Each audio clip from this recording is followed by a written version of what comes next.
เนี่ยเอาไปใส่หัวนี่ไปไตเคียนเนาะกับใจนะกับใจใจเนี่ย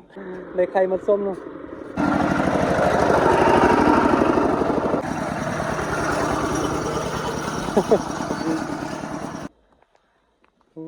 อันนี้ห้อยยังอันนี้เบิ่งเข้าเบิ่งเด้อถูกห้อยได้หลายเนาะมาเจอน้องใส่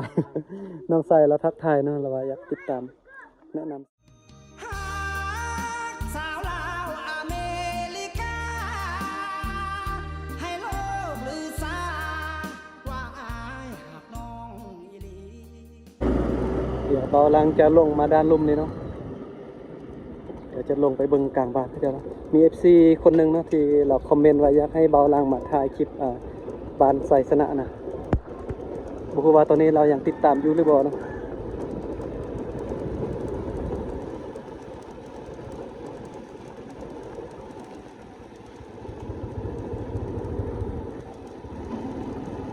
เส้นทางที่ได้ขี่รถเข้ามาในกลางบ้านพระเจ้าเนี่ย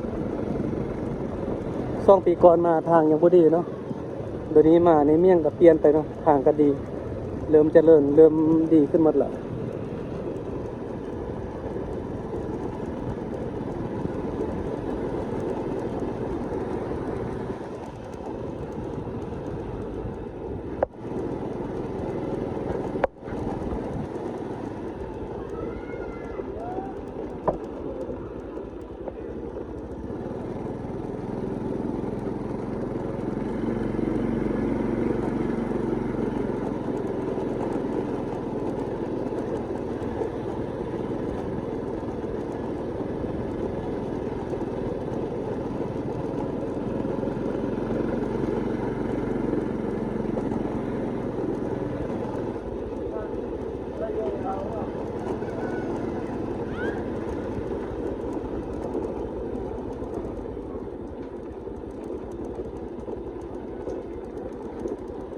เดี๋ยวบ่าวลังจะไปเบิ่งขั้วข้ามน้ำแบ่งให้เนาะเห็นเด็กน้อยก็ไม่เท่าไปท่องไปไฮละพุ่นน่ะไปใส่หัวคือขนาดสบายเลอะสบายดีโอ้ไม่เท่าเราไปนาเนาะนอนเฝ้านาเดี๋ยวทักทายไม่เท่าในนึงกันไม่เท่าไปใส่เดี๋ยวนี้ไปพาล้านไปนอนอยู่หน้าเฝ้างัวไปนอนเฝ้านาด้วยเลี้ยงงัวได้ไหมเท่าเลี้ยงงัวเบิ่งพุ่นน้อยคือกันนั่นน่ะเบิ่งละเปทุ่งนี่เอาไปไปให้เด้ไปเนี่ยไปนานาคนนี้อยากไปนั่นนะพระเจ้าอยู่ใต้เคียดมื้อนี้เราคือขนาดนี้พุ่นนี่เอาไปใส่หัวนี่ไปไตเคียดเนาะไปไตเคียดเด้อเอามาจักปีแล้วตอนนี้จักปีแล้วคนนึง6 ปี7 ปีโอ้กับใจนะกับใจใจเนี่ยกับใจนะไก่บ่หน้าไม่เท่านะไก่บ่ไก่เด้อันคนท่านอันเฮ็ดมันท่านนี่ทงนาอยู่ตีนผู้นี่เนาะสักซี่มาเห็นไม่เท่าเราพาล้านน้อย2 คนเนาะล้านซ่ากับล้านชายพาไปนอนเฝ้าหน้าเนาะเขาเจ้าเฮ็ดนาแล้วก็เลี้ยงงัวพุ่นเนาะหน้าก็จะอยู่ลึกน้อยผู้ฟักนี้พุ่นแหละพากันยางไปเนาะบายดีเด็กน้อยไปใส่มาแม่นยังนี่ไข่มันส้มอ่ะโอ้เลยไข่มันส้มเนาะเนี่ยสาบานเขาเจ้าก็ไปให้ไปส่วนมาเนาะขี่รถซิ่งมา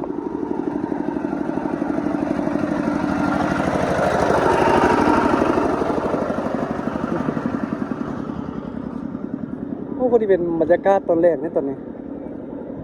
ประมาณ5 โมงบ่เป็น4 โมงนี่เนาะ4 โมงแลงภาษาไทยนี่4 โมงแลงนี่ว่าจะได้เนาะ4 โมงเย็นนี่บ่ทางก็บ่แน่ใจเนาะ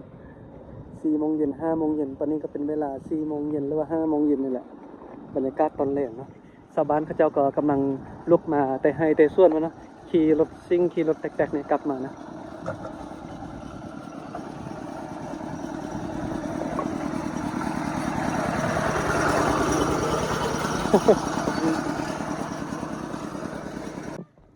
โถเบิ่งนะเห็นเด็กน้อยลิ้นขี้ต้มบัดนี้เบาลังยักลงไปเบิ่งเด็กน้อยแต่ว่าบ่ฮู้ทางไปนะ ฝึกนะติ๊กน้อยพากันเล่นขี้ตมเดี๋ยวน่าจะลงทางนี่บ่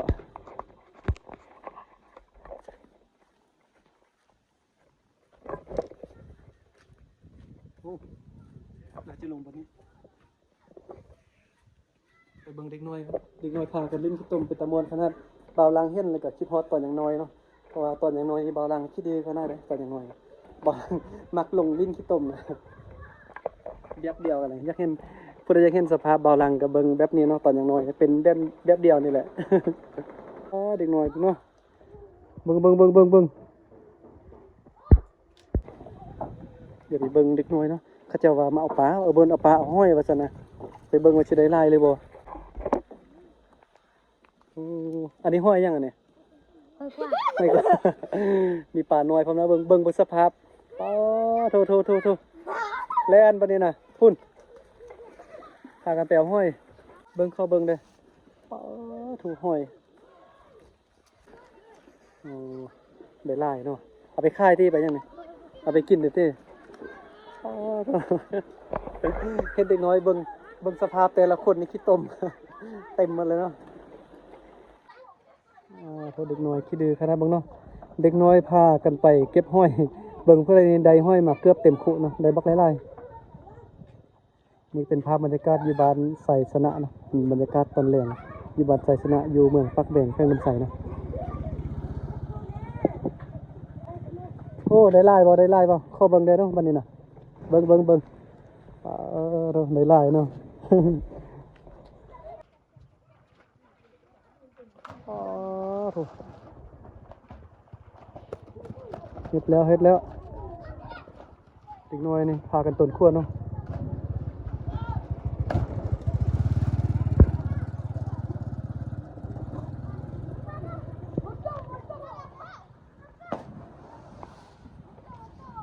เ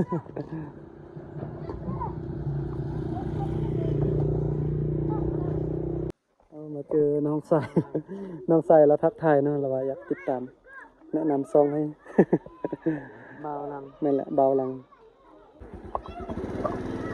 ไปเบิ่ง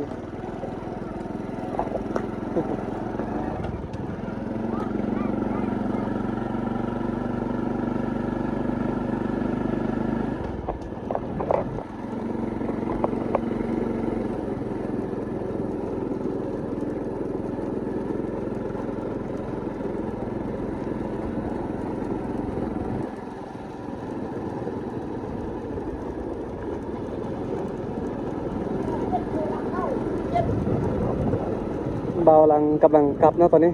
แต่ว่าเดี๋ยวจะกลับไปเที่ยวเขื่อนไฟฟ้าป่ะเนาะไปเที่ยวพุ่นก็จะมีบ้านคนนี้กึมนะไปเบิ่งบ้านเก่าเขาเจ้านะ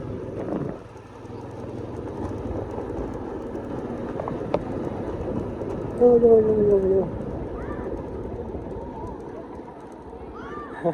สบายเลย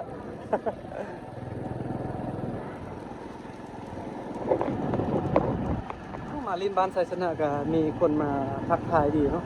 เมื่อกี้ไอ้บ่าวน้อยเมื่อกี้เราก็มาทักทายแล้วก็ เราทำซื้อซองเราทำติดตามซองนะขี่รถไปเรื่อยๆเนาะโซนนี้ก็เริ่มเดินทางแล้ว